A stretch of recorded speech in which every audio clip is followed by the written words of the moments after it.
Welcome in, Magic Learners. Much love.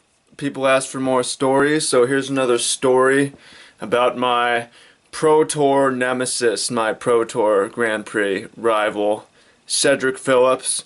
So, for every Ash, there's a Gary, someone that you re-encounter over the tournaments, over the years, whatever, as you both level up and the matches become more and more epic.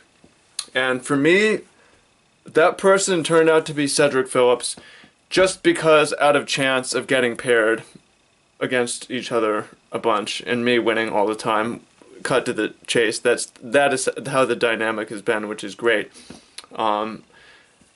So we got paired in Grand Prix Seattle in 2009, 2011, something like that. That was the first one, 2009, I believe. Grand Prix Seattle, qualified for the Pro Tour. From that, we got paired in 2010, Grand Prix Oakland, playing for top 8 of the Grand Prix, also queued for the Pro Tour.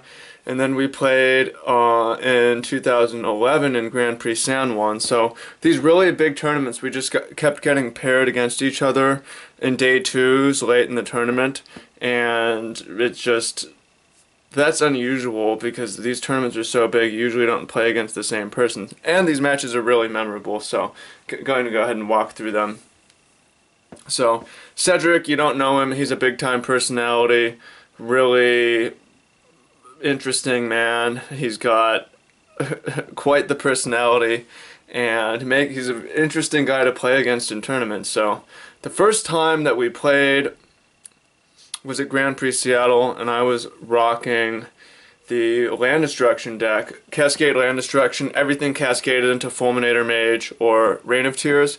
The deck played 31 Land Destruction cards and 29 lands. Nothing in the deck cost less than 3 mana. It started playing from turn 3 and it blew up a land. Turn 4, gained some life, made a creature, blew up a land. Turn 5, bounce something, make a creature, blow up a land, through Cascade, and just tries to eventually stabilize and grind the opponent down to nothing. CEDRIC is playing Kithkin, and we're paired medium in day 2.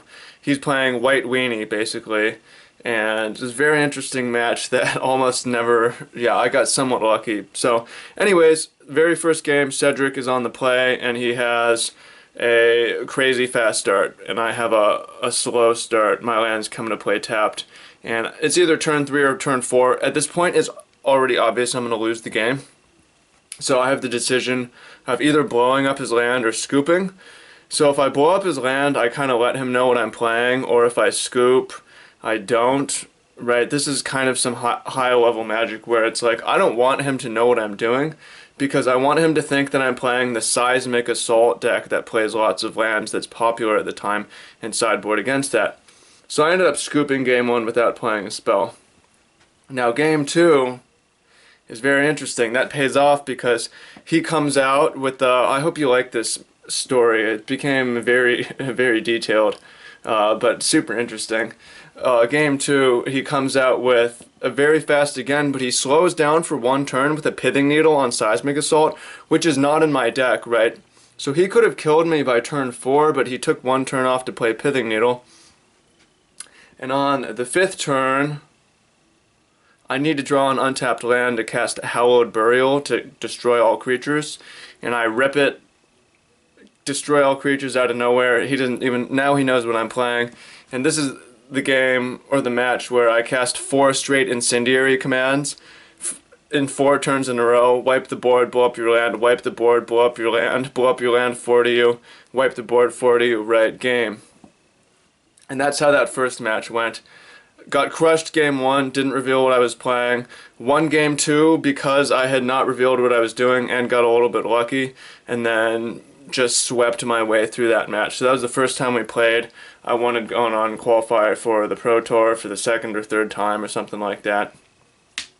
At this point, CEDRIC moves to Seattle. He had been living in Ohio or something, Midwest, and now he's in town and we're seeing each other at the tournaments. He knows who I am, and it's somewhat funny. I'm sure he's beaten me since then, but anytime we would play in some even casual thing, I would get the best of him. Skip to the next time we play. Grand Prix Oakland, this is where I'm playing Living End, and CEDRIC is playing Dredge. I prepared for this matchup by having a plan. It didn't have to be the best plan. Cut the Living Ends, cascade into Yixla Jailer. I told the story in detail in the my true story of Living Ends video. Cut the Living Ends, cascade into Yixla Jailer, which shuts down the graveyard, shuts down Dread Return, shuts down all his Bridge from Belows. And just play Kitchen Finks and beat down, right? So game one, I won miraculously. Used Shriek Maw, Evoke to... Like, Dredge is supposed to be such a bad matchup for Living End because they fill their graveyard up, and if you Living End, all their bridges trigger, they get their zombies back, and their whole graveyard comes into play. Giant monsters and so on. But I managed to win the first game. I don't even know how. It's just sometimes Dredge doesn't work that well. Shriek Maw evokes, removes the bridge, kills Headrun Crab. 3 Deadshot Minotaurs come into play, kill Iona, right? Like, or kill the Narcomoebas. Game 2 get trumped. But again, there was a situation where he killed me on turn 2 or turn 3, and I could cascade into Yixla Jailer, but I'm already dead, so why am I going to reveal what I'm doing? So game 3, I go for the Yixla Jailer turn 3, before he's been able to combo off. Flip cards, flip cards, flip cards, not Living End, bam, Yixla Jailer, graveyard just shut down, and he's like, that's interesting, right? So at this point, his graveyard is shut down, but he may still be able to Dread Return, returning Iona.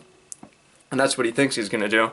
I play a Finks, I play a Street Wraith, I start beating down, and eventually he's in a situation where he's about to get Iona in play and stabilize, or so he thinks. When I attack with Street Wraith the final time, and he goes to block it, actually a spectator, Corbett Gray, comes in and goes, Street Wraith, that Swamp Walk, which is fine. There's nothing wrong with that, because that's true what the rule was. It's like, yeah, sorry bro, cannot block this Swamp Walk Street Wraith, so... Second time, CEDRIC loses in basically brutal fashion, and I top 8 that Grand Prix. I hope you find this, this story is humorous, even after all these years. Now, the third time that we get paired was at Grand Prix San Juan, and before the tournament, we show each other our decks, and he was playing this green Eldrazi ramp deck, OG Eldrazi ramp, and I was playing... Land Destruction, main deck Land Destruction, Lodestone Golems, Roiling Terrains, what was the other one, Goblin, the format, it's like an Avalanche Riders, whatever. So we show each other decks and it's like, yeah, he's like, yeah, I'm gonna get crushed if we get paired. Sure enough, we get paired on day 2. I start out 7-1 this tournament, I think he started out 6-2, and we both do fucking awful, and we get paired.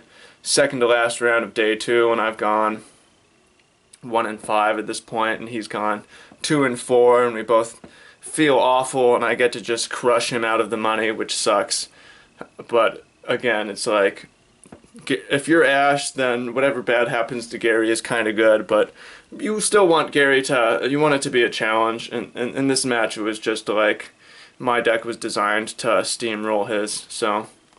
Not to say that I'm better than CEDRIC in any way, it's just the luck. It's a funny roll of the dice that we kept getting repaired in these major tournaments, and I kept getting the best of him through some preparation and trickiness, and all those matches and matchups are very interesting, so that's kind of my Grand Prix Pro Tour story on my arch nemesis or my rival or whatever. The way these things work is you usually don't get paired against the same person all that often, but that was the person that I seem to get paired against, and yeah. God bless CEDRIC, he does awesome work, and he's got a strong and funny personality, so I'm grateful for the opportunity to play against him, win or lose that many times. So I hope you like the story. If you want more stories like this, leave a comment below, and if you want to learn more, make sure to take my free learning lesson with me.